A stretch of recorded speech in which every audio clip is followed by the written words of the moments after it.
दोस्तों नमस्कार, मैं संजय कुमार भारद्वाज। मैं दोस्तों आपसे को दूंगा जानकारी कि हिंदुस्तान का पहला आतंकवादी कौन था। हिंदुस्तान का पहला आतंकवादी था एक मुस्लिम नौजवान। आप नाम नहीं जानते, बताऊंगा आपको नाम। मेरा वीडियो है, इसको आप पूरी देखें आप। हमारे यहाँ पर कहते हैं कि नाथुराम गोडसे पहला आतंकवादी था। नहीं, गलत।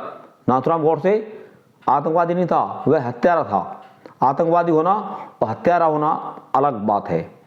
तो इस जो आतंकवादी था, उसका नाम मैं बताऊंगा अभी वीडियो के बाद में। इसने हमारे देश के महान सन्यासी की हत्या की थी, वो धर्म के आधार पर। आप सोचोगे वो सन्यासी कौन था? वो हमारे देश के मशहूर सन्यासी थे, स्वामी श्रद्धानंद। आपने नाम शायद पहली बार सुना होगा, पर एक कितने महान शख्सियत थे, इनके बारे में आपको बताता हूँ 14 बातें।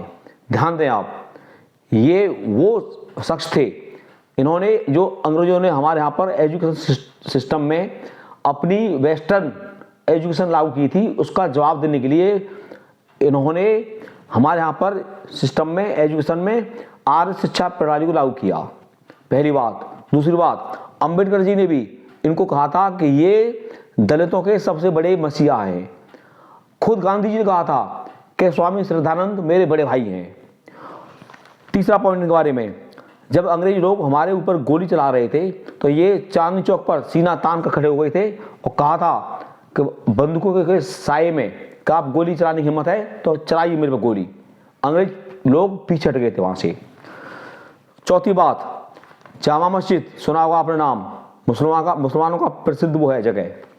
अमृतसर का स्वर्ण मंदिर में प्रवचन देने वाले एकमात्र हिंदू सन्यासी यही हुए हैं जिनको इन्होंने बुलाया, इमाम ने, और वहां अमृतसर में। तो इनको ये सम्मान किसी सन्यासी को नहीं मिला आज तक। अगला जो पॉइंट के बारे में, लोक अदालत की स्थापना इन्होंने की थी। आप जानते हो, मैं बता दूं लोक अदालत क्या होती हैं। जो छोटे मोटे मुकदमे होते हैं जिन्हें हम सुलझाना चाहते हैं तो मुकदमे हम लोक अदालत में ले जाते हैं, वहां मुकदमे सुलझ जाते हैं। अगला, हमारे यहाँ एक पहला राष्ट्रीय लेवल का अखबार, जैसे नभा टाइम्स है या टाइम्स ऑफ इंडिया है, तो पहला राष्ट्रीय लेवल का अखबार निकालने वाले पहले व्यक्ति जो थे वो थे स्वामी श्रद्धानंद।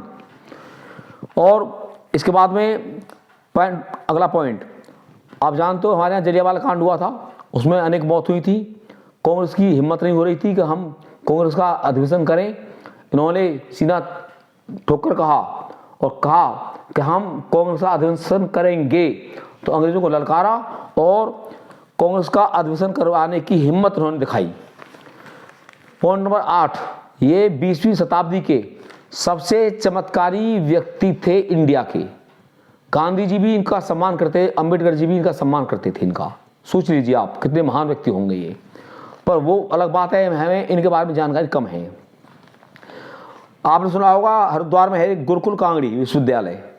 गुरुकुल कांगड़ी विश्वविद्यालय पूरी तरह जो भारतीय व्यवस्था पर आधारित है, भारतीय संस्कृति पर, सभ्यता पर आधारित है। गुरुकुल कांगड़ी विश्वविद्यालय की स्थापना हरिद्वार में सबसे पहले इन्होंने की थी। और ये अपने समय के सबसे ज्यादा पॉपुलर नेता थे, आध्यात्मिक और धार्मिक और सामाजिक तौर पर।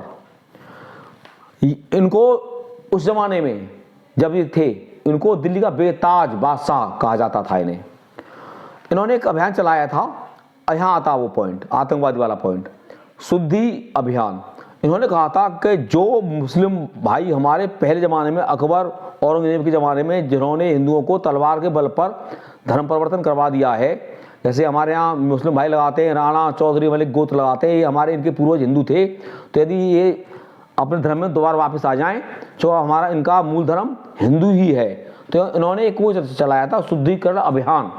इससे वो आतंकवादी नौजवान नाम बताऊंगा जो खपा हो गया था कि हमारे मुसलमानों को तोड़ रहा है, ये घर वापसी करवा रहा है ये। और उन्होंने ये महर्षि दयानंद का आपने नाम सुना होगा, उनके ये उत्तराधिकारी थे। ये महर्षि दयानंद की परंपरा को इन्होंने, आर्य समाज की जो परंपरा है उसको आगे बढ़ाया था इन्होंने। अब सबसे बड़ी बात इनके बारे में ये है, इनके पास जितनी संपत्ति थी पूरी संपत्ति इन्होंने देश के समाज के नाम कर दी थी। अपने पास उन्होंने एक पैसा नहीं रखा इन्होंने और सादा जीवन जिया इन्होंने। अब वो आतंकवादी जो इस बात से नाराज कि जो हिंदू मुस्लिम बन गए हैं, 1000 साल पहले बन गए थे, सैकड़ों साल पहले बन गए थे, उनको दोबारा हिंदू धर्म में क्यों वापस ला रहे हैं ये।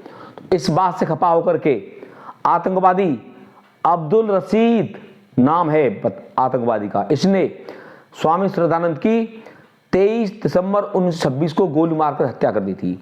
तो देश का पहला आतंकवादी का नाम मैंने बता दिया, अब्दुल रशीद, ये पहला आतंकवादी था।